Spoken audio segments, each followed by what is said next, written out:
wildtalkradio.com.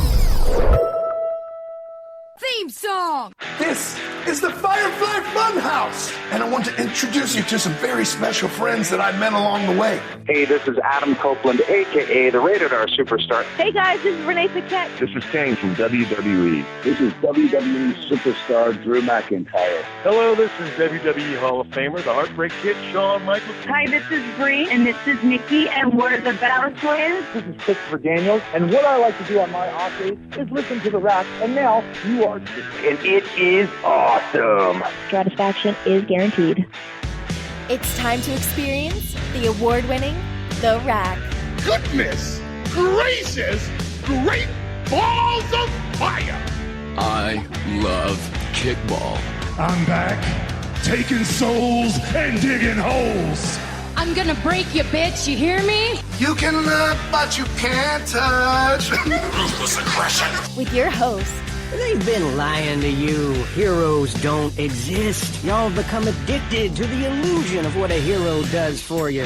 Have I mentioned that I was once addicted to eating sponges? Lindsey Ward. Look at me, woman. And you can just call me Taker. Oh my God, it's Taker. Does Taker hate me? Oh my God, it's Taker. And she was a wicked, wicked child who spat and swore and chewed tobacco. I like puppets. Stickers! And her producer, Sir Rockin. My little creatures of the night will now experience the magical art of puppetry. If you smell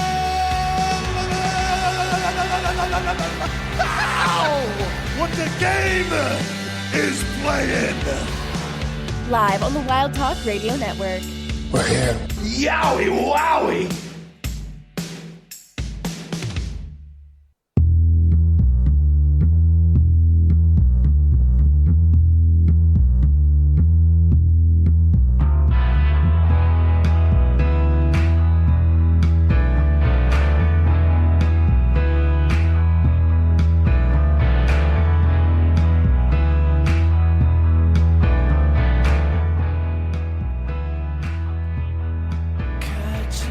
Good evening, everyone. Welcome to The Rack right here on wildtalkradio.com, brought to you by our friends over at MBG Films. Check them out, youtube.com/MBG1211.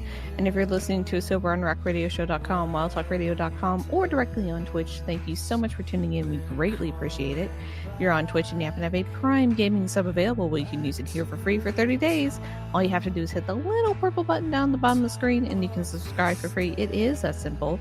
You can also subscribe the regular way, follow the channel, hang out and chat, or listen to the archive. We are happy to have you any way we can get you. And y'all, we're back talking wrestling, but we're not doing news and notes and everything else. No, we are doing the annual Ramblin Awards, where we talk all about 2024, the highs, mainly the highs, but maybe some of the lows too. And we give out our imaginary award to who we think deserve them. And joining me as always is the ever faithful producer / co-host / handyman Sir Rockin. We're here.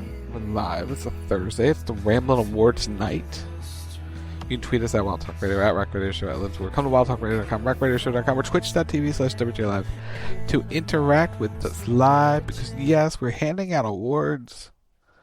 We're celebrating 2024 with the 2025 Ramblin Awards, and we have 1, 3, 4, 5, 6, 7 categories to get through to talk about.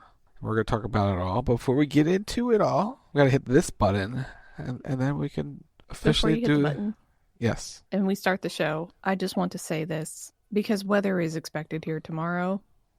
In case you haven't heard, Georgia could perhaps see snow and ice, and I'm just going to say this now. Yes, we know we can't drive in it. Yes, we try to stop people from driving in it. Does it work? Absolutely not. So please understand that the people that are trying to drive in the ice and the snow do not represent the state. We do not claim them, and they are stupid. And we, all the smarter ones, are at home. Thank you. Please go forward.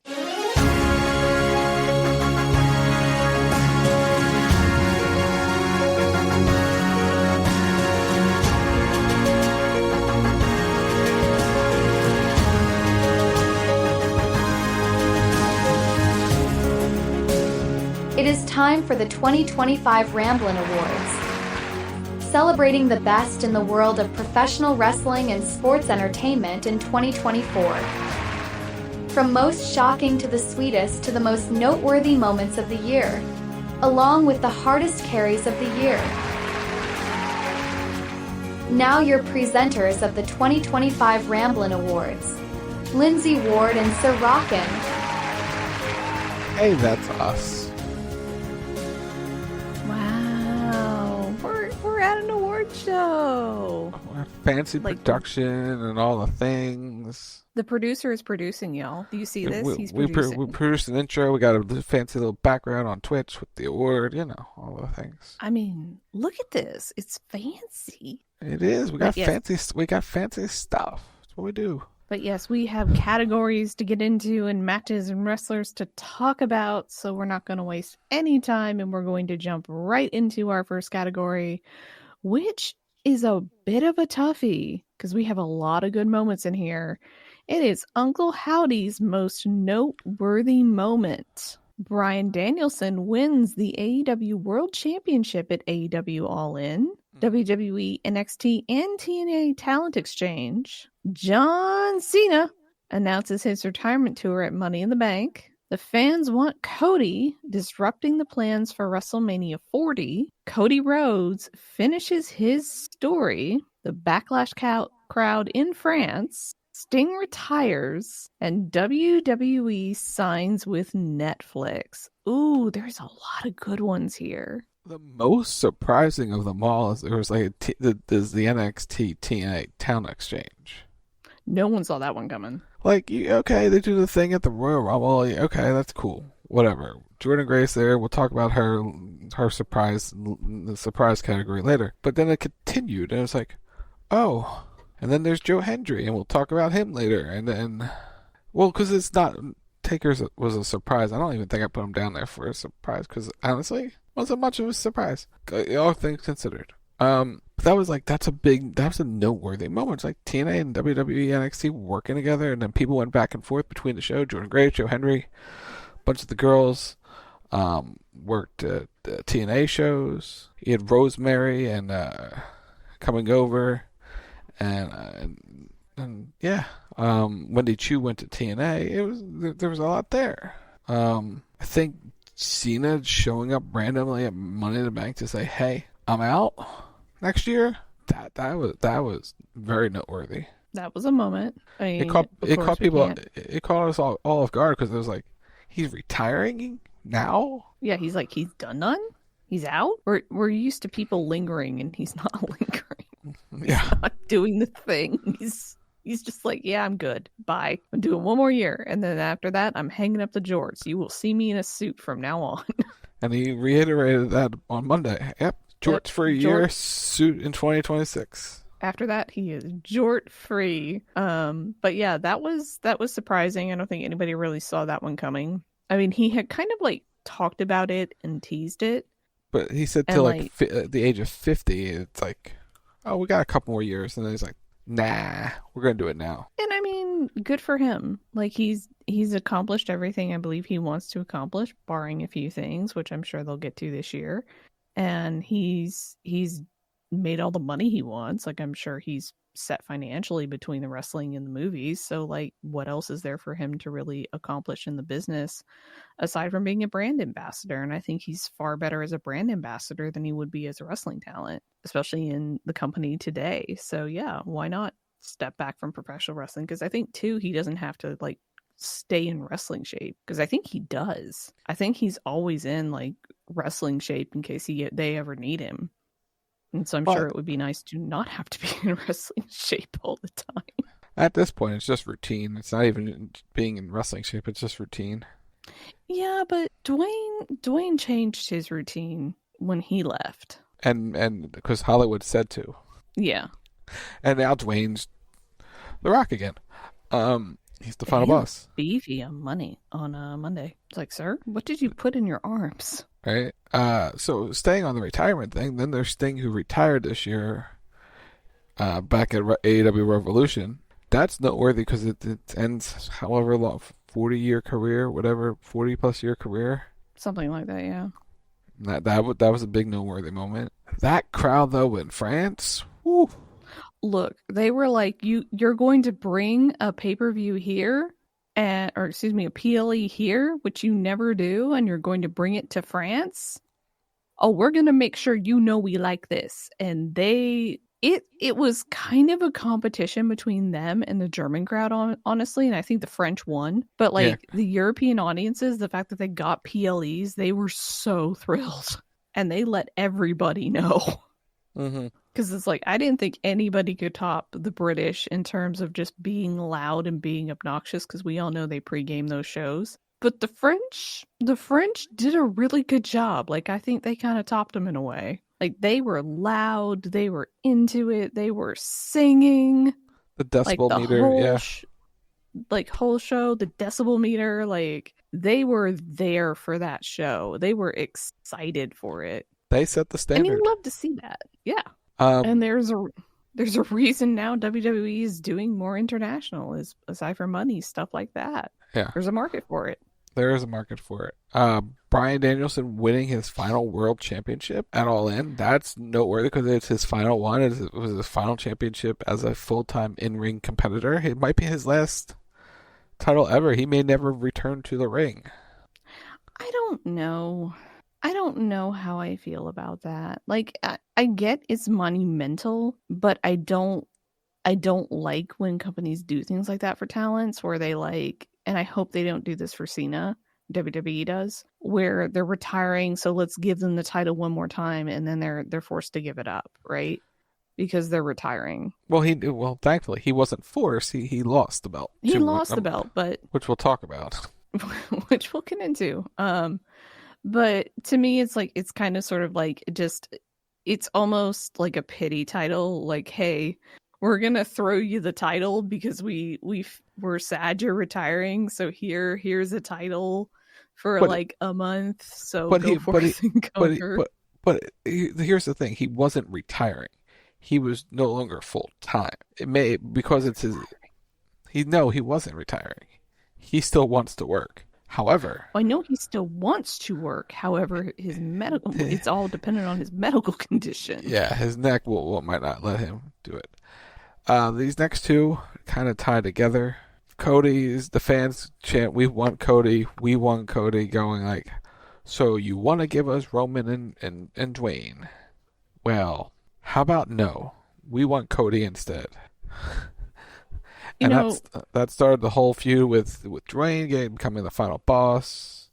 And then the second part is Cody finishes story. So they're 2-1 on that one. For me, it's kind of like everything happens for a reason. And that led to like the fans saying, no, we want Cody. Like we reject this. Mm-hmm. Which the fans were completely within their right to do, because it's like they had set Cody up for the title the year before. He loses. And then it's like you had other opportunities to put the title on him after, and you never did it.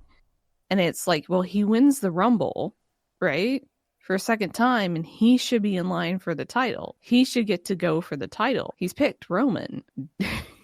We want Cody versus Roman. That's kind of what we were all expecting. That's what everybody wanted to see. And it's like Roman and Dwayne would be good, but it's like you have another opportunity later in the year to potentially do Roman and Dwayne.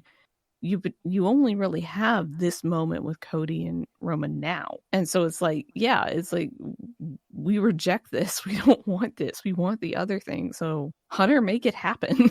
And they did. They did. And it was really kind of like a serendipity moment in terms of like how they set it up and how they did it and how they kind of pivoted with it. And the story that we got told was really, really good, which led to the monumental achievement of Cody finally finishing the story and winning the title at WrestleMania, which is something that we were all waiting for. We all wanted to see. And it was just a great moment in professional wrestling because it's, 10 years ago, he left the company to prove a point, and he comes back and he proves the point. I'm a main eventer.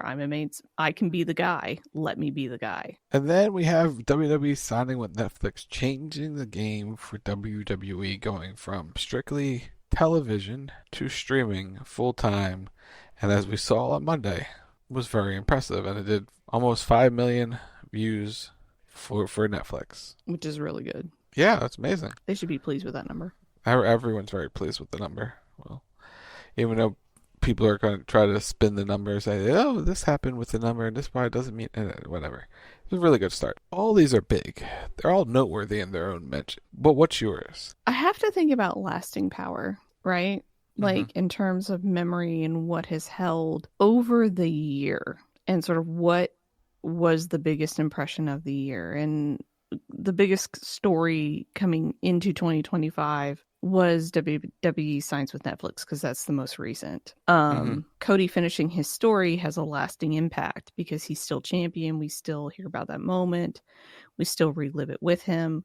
So that has an impact, and it kind of trumps the one for him disrupting the plans at WrestleMania, because one leads to the other. Cena announcing his retirement because we're going into his retirement year. And Danielson winning the title and what that has led to, because that has led into other things, but I don't think it necessarily has the same impact as some of the other things mentioned. As for Cena, I think he gets his flowers from us next year, because now he's doing the John Cena retirement tour. But like the announcement was still very shocking. I don't know. I kind of want to go with WWE signs with Netflix. That's where I was going to go. Yeah. Huh? That's where I'm going. Yeah. Because it's game changing. It's industry changing, and it's something that has never happened before.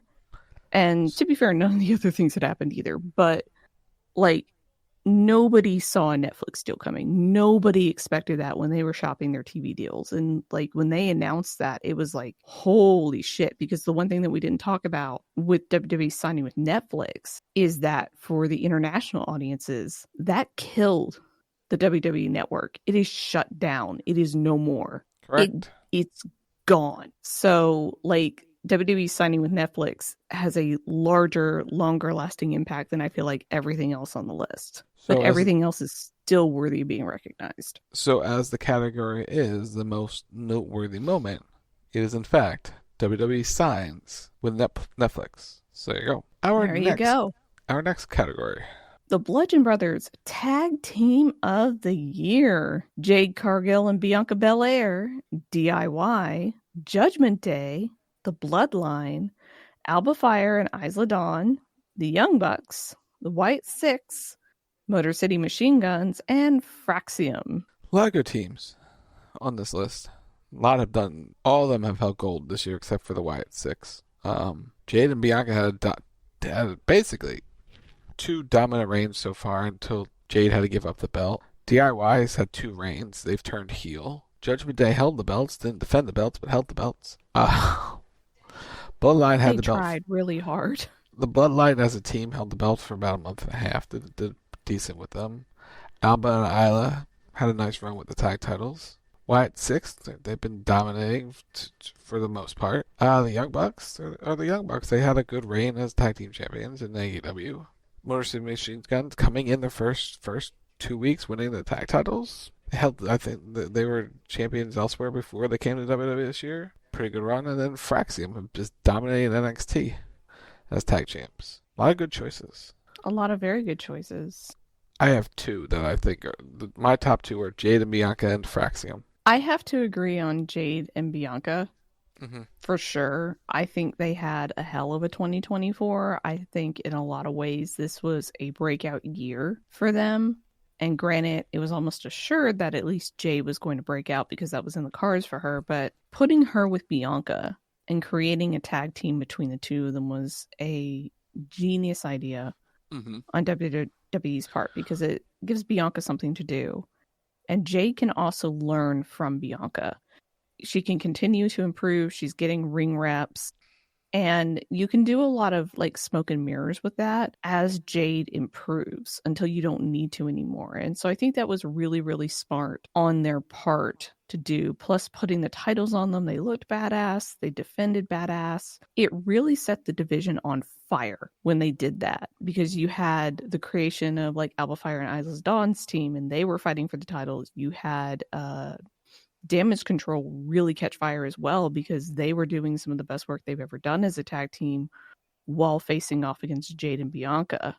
you had Shayna's group form, and you had that like heat up the division. Like you had the formation of a bunch of tag teams because Jade and Bianca won the titles, and the division got incredibly like competitive there for a really, really, really hot minute. So like I think the impact of the formation of that team and what they did for the company was like absolutely huge. Mm-hmm. So I mean, I think DIY had a good year too. I think as a faction, Judgment Day had a good year. As a tag team, not so much, but as a faction, as a tag team, they were champions. They were bitches. Let's be real. They were champions.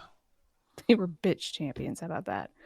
The Bloodline, again, as a faction, had a good year, but they were in the process of transition, and I think potentially they could reform and get stronger, but we'll have to see. Alba and Isla had a great year. I hate to say this, I have to disqualify the Wyatt Six. I have to. I'm sorry. I don't think they were on enough or really did enough as a tag team to count. Like they debuted late in the year or later in the year, and they really didn't wrestle a lot, especially when Raw went to 2 hours. They were not on TV a lot. So I kind of have to like disqualify them. But I love the fact that Motor City Machine Guns got to WWE, that they did everything that they did there. And yeah, but I think my choice is Jade and Bianca. What about you? I can give you that. I can go with Jade and Bianca. So tag team of the year, Jade Cargill, Bianca Belair. The Oh Have Mercy shocking moment.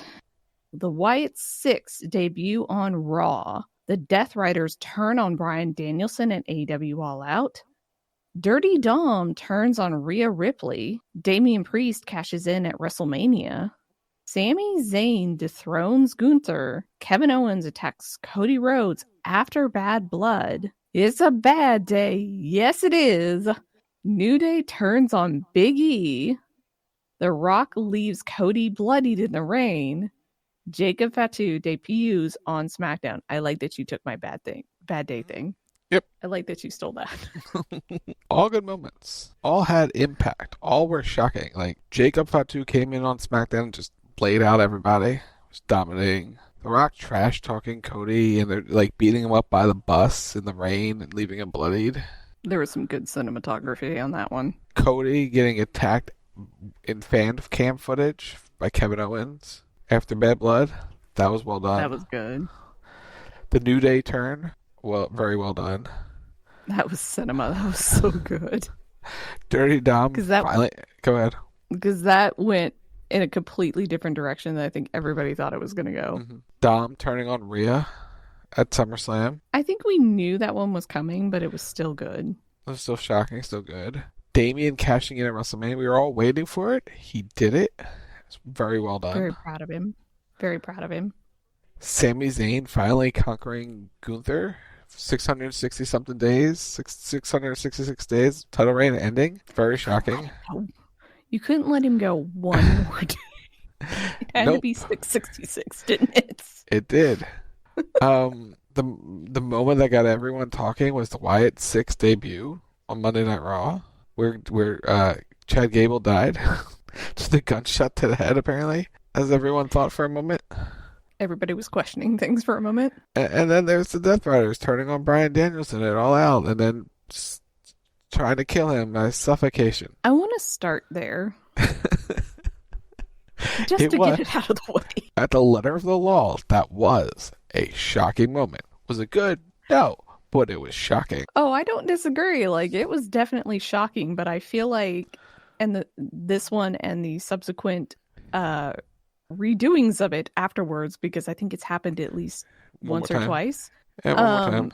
Did not bring AEW the attention that I feel it wanted. Like, a lot of people were like, and when I say a lot of people, I mean the IWC, were very divided by this moment. Yes. Because it's something that it's like, when does the suspension of disbelief break? At what point do you sit there and you look at something and you go, yeah, that's a little much? And I think for a lot of people, it was either you really liked it and you thought it was really cool, or you were very concerned for what was going on in AEW. And so I don't like, it was a shocking moment, but it wasn't a good shocking moment. Like, it wasn't something that left you like, holy crap, that was amazing. Like, it did for some people, but it wasn't like an overwhelmingly shocking moment for everybody. Like, it was kind of almost like when Taker lost at Mania and all the air just left the room and everybody was just kind of sitting there for a minute and they're like, what just happened? It was that kind of moment where nobody's like knows what to do and we're all just processing it. It's like, I don't think were they supposed to do that? So yeah, I think it was a shocking moment, but not, like I said, not in a good way. Yeah, I would agree with that one. But out of them all, which ones stand out to you the most? That's shocking. Out of all of them? Yep.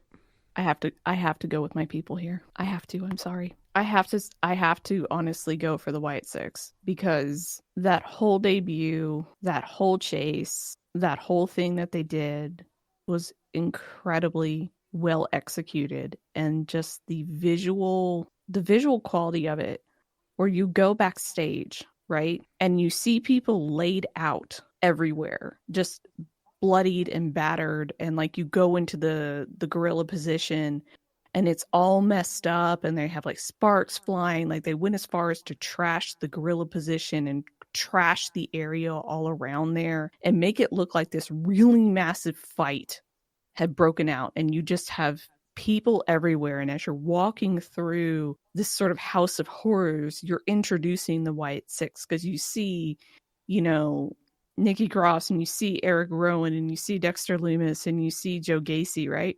And they're just everywhere, and they're just standing there creepily as you're walking through this like devastated area. And then you get to the back, right? And there's Uncle Howdy. And I think a lot of us didn't know what to expect from this. And at least for me personally, I was very hesitant, because it's like, I don't know how I feel about this. Like, I don't want to like it, but I want to like it, kind of thing. And I just thought the whole presentation, the way they did it, was just incredibly well done.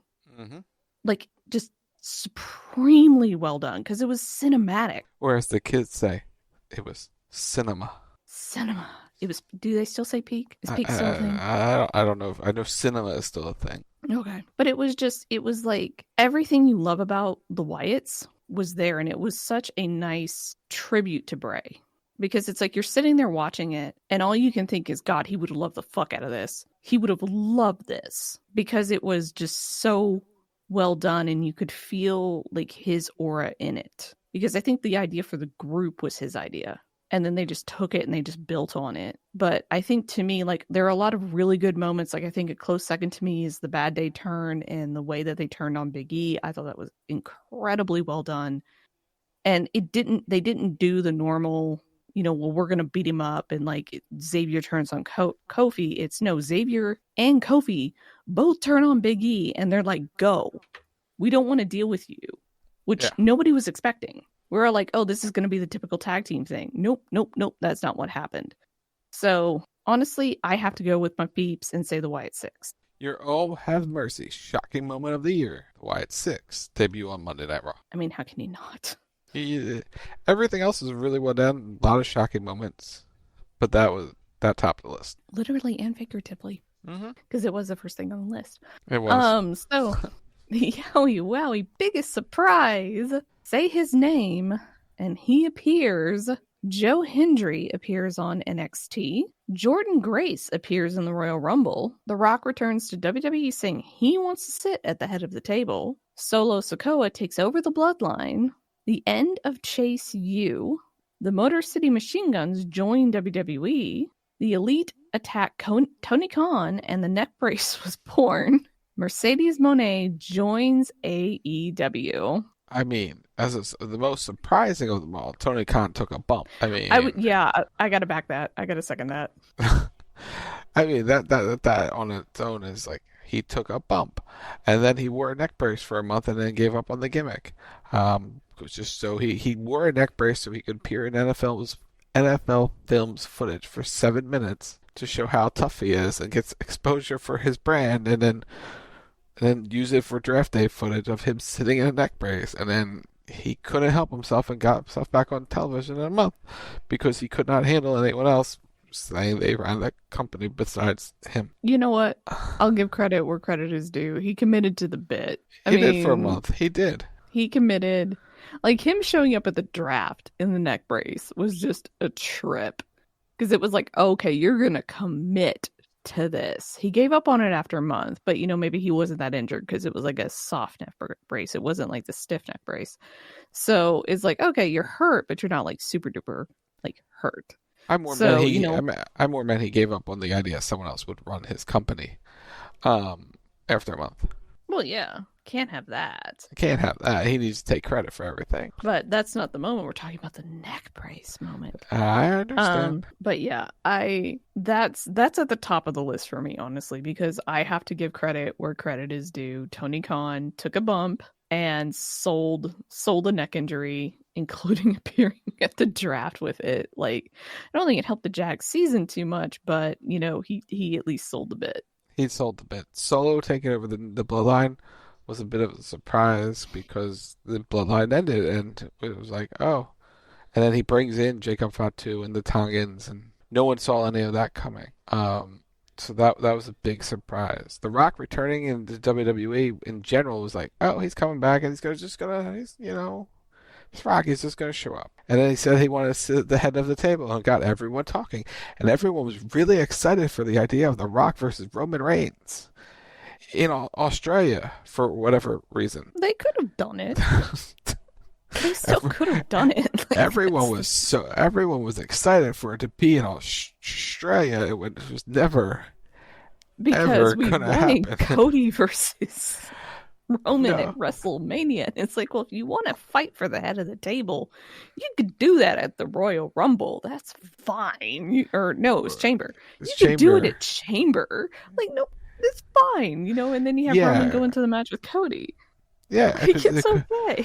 Because The Rock's return to the ring was going to be at 5 a.m. East Coast time. Yeah. That poor Brent was the only one who stayed up to watch that thing. God bless him for doing it too. Because I think he did. I think he stayed up all night to watch it. He did. All the rest of us were like, "Bye, we're going to bed now." See, live tweeted that bitch. He did live tweet. You did live tweet it, Brent. You did. You know what? He deserves special recognition for that. Like, we talk about commitment. That is commitment. So, well done, Brent. We send you virtual flowers for that. We're proud of you. The end of Chase U's the way it came to an end with him losing to Ridge Holland and that I think that was the biggest surprise for how that group ended, because it's like they fought their way back to becoming a thing, and then that quickly they're over. That was a bit surprising. Motor Submission Guns, I don't think anyone ever saw them officially joining WWE, and then they did. Mercedes joining AEW was a surprise to Brent because he thought she was going to return, because that was his bold prediction, as we confirmed last week, to WWE and not go to AEW. And then the two... He was so close and yet so far away. Joe Hendry, the graphic at the end of one of the NXT Premium Live events, and then him appearing on the show was like, oh, okay. And then there was this movement for like 2-3 months with Joe Hendry appearing in NXT. It was cool. And Jordan Grace showing up with the TNA Knockout title at the Royal Rumble, and then that was a surprise because I don't think anyone thought that was going to come. It was like Mickie James made sense, but Jordan Grace showing up, it was like, oh. And the fact that they acknowledged her as the TNA champion. Yeah. So what's your biggest surprise? I think Hendry Grace and Motor City Machine Guns all go together kind of as one, because it goes back into that whole TNA partnership. And it was a really cool moment. Mm-hmm. But honestly, I have to give it to Tony here. I really do. I think like there's a lot of fantastic moments on this list, but Tony Khan deserves his flowers for taking the bump and selling the neck brace. So I say the biggest surprise is that. The Yowie Wowie biggest surprise of the year. The Elite attacked Tony Khan and the neck brace was born. May he never do it again. Okay. Moving on to Abby's most spellbinding match. We have Gunther versus Sami Zayn at WrestleMania. Cody Rhodes versus Roman Reigns at WrestleMania. CM Punk versus Drew McIntyre at Bad Blood. Io Sky versus Bianca Belair on Raw, September 24th.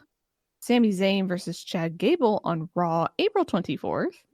Roxanne Perez versus Julia at NXT, October 24th. There's a theme here. It's the year 24. It's the year 24, not the day of the... Oh. Because I don't actually have never mind. Yeah. You don't have the actual day. I'm like, wow, there's a lot of 24s. Bryan Danielson versus Swerve Strickland at AEW All In. And Chris Statlander versus Mercedes Moné at Full Gear. So why don't you kick us off with the AEW matches? I mean, Statlander and Moné was the best women's match they've had in forever. It was Mercedes' best match in forever. And then they tried to redo it again, and it was fine. But the first match between the two was really, really good. Danielson and Swerve was a really good wrestling match. It was like between Danielson's entrance and everything they did, the storytelling with his family in the front row, and then the big celebration at the end. That was a cool, full-on, start-to-finish, amazing match. You have Gunther and Sammy was really good. Cody and Roman with all the shenanigans, with everyone interfering, the Taker showing up. Awesome. We talked about how good Io Sky and Bianca Belair was. It was like all just on a random Monday Night Raw. That was really good. Sammy and Chad Gable, that was the moment Chad Gable became a thing and got a new contract based on that performance. Roxanne and Julia on NXT's debut on the CW, hell of a match. And then Drew and Punk at Bad Blood, reinventing and bringing back the Hell in a Cell match for what a Hell in a Cell match should be. Yeah, all these were really good. I can't argue with any of that. I think the Sammy Chad match stands out, and then the Punk Drew match, the Cody Roman match, obviously, and then the Gunther Sami Zayn match all kind of stand out for me. Like when I think about those come to mind. I don't know. This is hard to pick. I think it's Punk and Drew because it brought back the meaning of Hell in a Cell. I can give you that. I can absolutely give you that. While Gunther and Sammy at WrestleMania was a really good wrestling match, everything boiling down to where that made Punk versus Drew a thing the entire summer, and it leading to an actual Hell in a Cell, I think that stands above everything else on this list. Everything else was good, really good, but I think that in itself is a step of it all. So I'm going Punk and Drew. I can agree with that one. So Abby's most spellbinding match, CM Punk versus Drew McIntyre, Hell in a Cell at Bad Blood.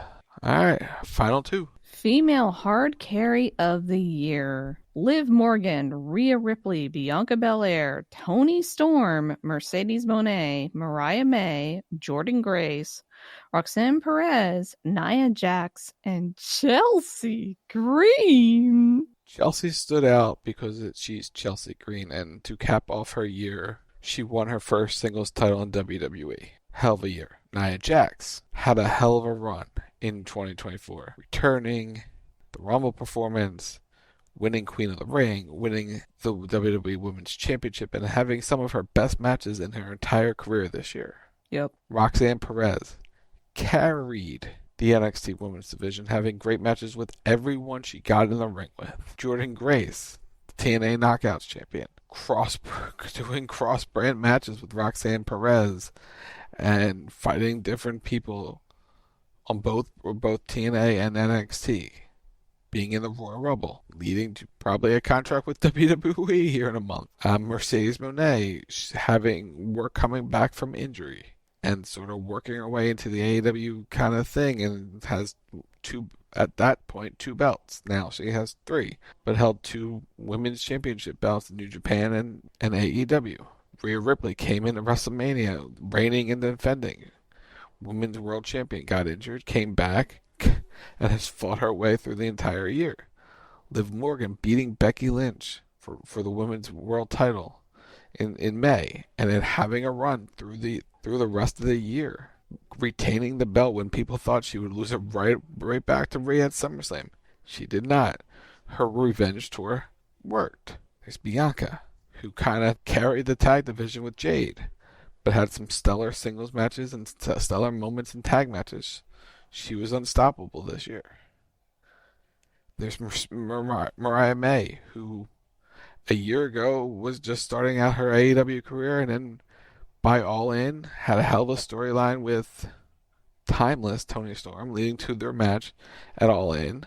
Had a good match there. Has been the champion since then. Has been a standout performer on that show. And then there's timeless Toni Storm, who up until All In was one of the most interesting characters on television. Timeless Toni Storm took over the internet for a while. She was everyone's favorite. She doesn't remember any of it now when she's come back at the end of this year. She doesn't remember who she was. She's Toni Storm. It's Toni time. But even doing that as a character is still a top tier performance by her. There's a lot of hard choices. This one's really hard. You can really make a case for all of them. Because as you said, everybody had a really, really, really good year. Mariah May absolutely had like a breakout year in AEW and really, really came into her own and took the feud with Toni Storm. And Toni did everything she could to make Mariah. But they took Mariah to the next level with that feud. And made someone with it and made a star with it. And she has picked up and carried on ever since. And hasn't missed a beat. You know, Liv Morgan, love her or hate her, she has carried the women's division on her back in a combination of since Becky left and Rhea getting injured. And she has been a good champion for Raw since she won the title.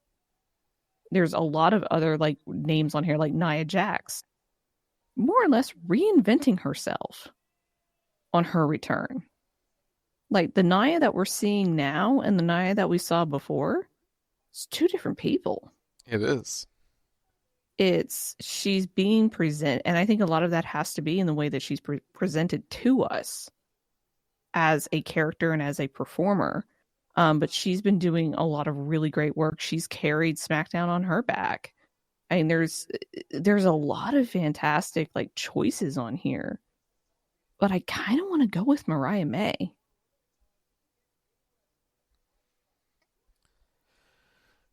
Like I really do. Like just because it's like she had a breakout year. Like absolutely a breakout year. Yeah. So my top three were Mariah May, Roxanne Perez, Jordynne Grace. Those are the top three. And yes, Mariah May is the female hard carry of the year. It was not Liv Morgan. She did great, but it was not going to be Liv Matt. It's Mariah May. She became a true character. Like, she went from just doubling Toni Storm to breaking out into her own performance and character. Like, she evolved the entire year. She was the female hard carry. Yeah, agreed. And your last and final category of the Ramblin' Awards, male hard carry. So on our list, we have Drew McIntyre, Cody Rhodes, Gunther, Solo Sikoa, Swerve Strickland, Will Ospreay, Trick Williams, CM Punk, and Braun Breaker. Braun Breaker got called up, had a hell of a run, two-time Intercontinental Champion. Trick Williams held the NXT Championship twice, at least twice this year. Had good matches with a lot of different characters and people. Was sort of the staple of the main event scene all year on NXT. Solo kind of was the top heel on SmackDown for a good portion of the year. Gunther, your world's heavyweight champion from the summer. He lost his Intercontinental title at WrestleMania, sure, but then won the King of the Ring, won the world title, did all those things. Drew McIntyre didn't wrestle as much as you thought he would, lost a couple matches you thought he would win, but had great performances in ring and on the microphone and on social media, carrying the company.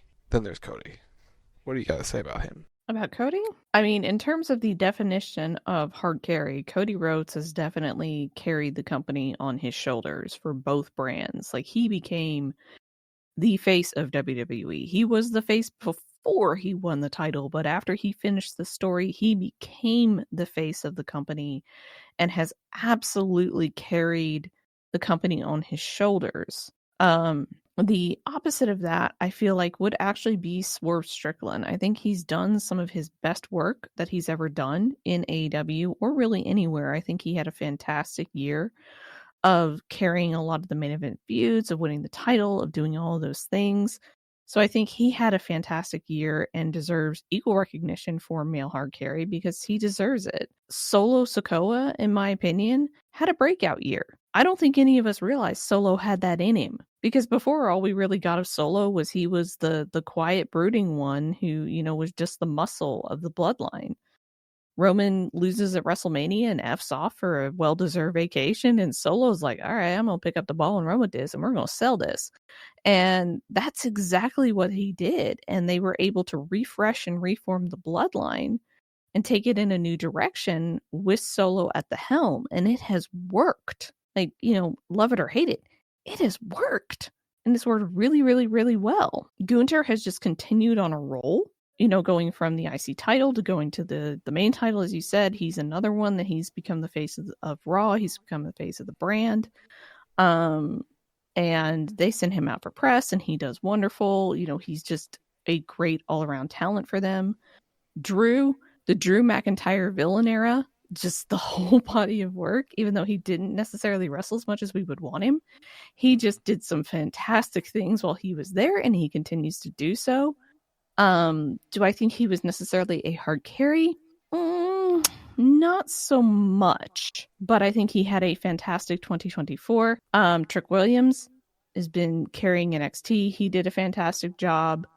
Braun, he had a good year, but I think there are other people on here that have had better years than him, but he definitely had a standout year for sure. And then there's Punk, who's kind of in the same wheelhouse as Drew McIntyre, where he did not wrestle as much as he should have, but that was mainly due to injury and then a nice vacation. And do I think he had the impact? I think the return had the impact, but I don't think he necessarily had as much of an impact as some of the other people on this list. And Will Ospreay is Will Ospreay. Will Ospreay lost too much. He lost to too many people that he shouldn't have this year. I mean, I will let you speak to that because I didn't see Ospreay, but Will Ospreay is Will Ospreay. He's really good. Like, he was really good performer, but he lost too many times the last half of the year. And he should be their top. He should be their top babyface, but that's beside the point. We won't get into that. To me, it's kind of coming down to like three people. Mm-hmm. I think it's coming down to Cody, Solo, and Swerve for me. I go Cody, Gunther, Swerve as the three. Okay. I don't think Solo delivered in ring as he could. Like on the mic, yes, in ring was so-so. Matt, I can time you out, so be careful. Just saying. So what's your choice? I think we have to give it to Cody, don't we? Yeah, we can give it to Cody. Although the others get an honorable mention, but yeah, I mean, I don't think anybody else on this list has necessarily had the impact that Cody Rhodes has had. And it's an astronomical level where he is very close to, I believe, being like a household name. Like, it was to the point with Cody that my dad asked me about Cody. Months. Like, Lindsey him going at WrestleMania, he's like, oh, Dusty Rhodes' son, right? And I'm like, yeah. So, like, when my dad, who has never really watched wrestling, I got him to go to a show with me once, never watches wrestling, is asking me about Cody Rhodes. It's like, you know, the impact is just absolutely huge. And just the phenomenon that happened around WrestleMania, with all of us wanting him to win the title and finish the story, like, finish the goddamn story. And they finished the story, and he's been just picked up and carried the banner of the company ever since, which is what he's always wanted. Like, I can't argue with that, because that is, like, it's a hard carry, right? It's somebody who carries the company, carries the industry. And that's really what Cody has been doing. Like, he's been just like a brand ambassador for WWE and wrestling on the whole. So I feel like we have to give it to him. We do. Swerve is like a really fucking close second. Because Swerve had a great year. By the way, thanks, Brent, for 23 months. Lindsay is the AEW expert. Statistically speaking, is that an actual statistic? Is it still statistically speaking? Because it was last year. I just need you to know that my finger is hovering over the timeout button. Choose your words well. But no, I'm asking by the numbers. Is it by the numbers? Because last year it was. That's what I'm asking. Does he actually have the stats to back it up? Because I look back at last year's... keeper of the records. Yeah. I look back at last year's thing, like the recording we did, and he did give, you were statistically at the top. Oh, you could try and calculate it. How about you get that ready for next week? Right? Get that ready for next week. We'll announce you don't have to. You don't have to. It's fine. No, I would like. You don't need to know. I would like to know who was the top percentage-wise for Pick'em for both things. That's not necessary. It is. It is. Statistics are great. I like statistics. Not in this instance. I don't want to know. I mean, I would like to know. And he has a job now. I'll figure it out. Anyway, that's the Ramblin Awards. That is the Ramblin Awards, and you guys just a plug, so plug away. Saturday night, 11:30 p.m. Eastern at CB Radio Live. I believe we're doing a true or false game, and we're doing AEW predictions during the corner. Oh, God damn it. So we're going to do that this Saturday 11:30 p.m. Eastern. So they're going to be doing some predictions on Saturday.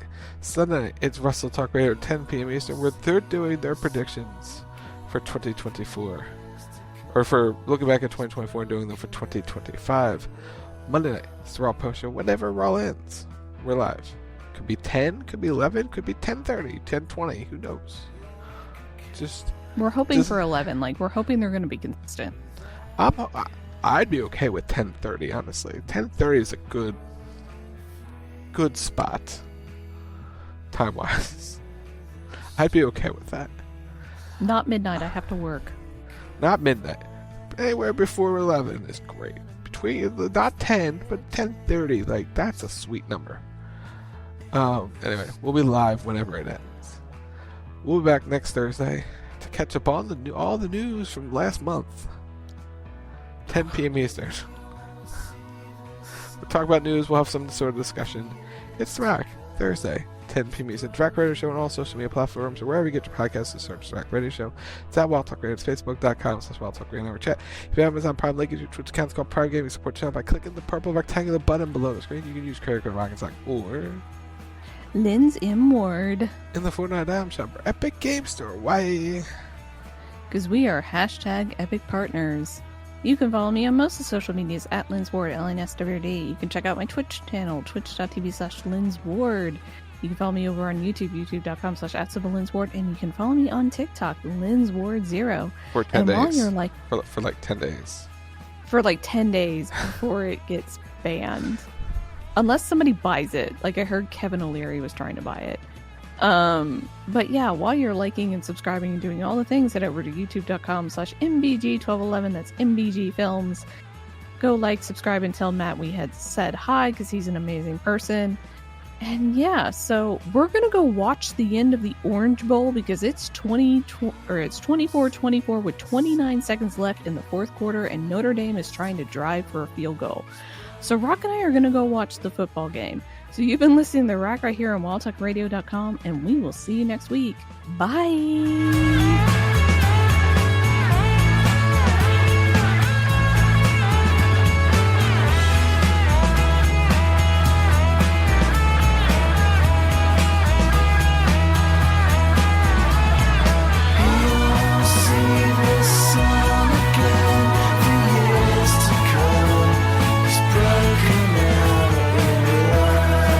WildTalkRadio.com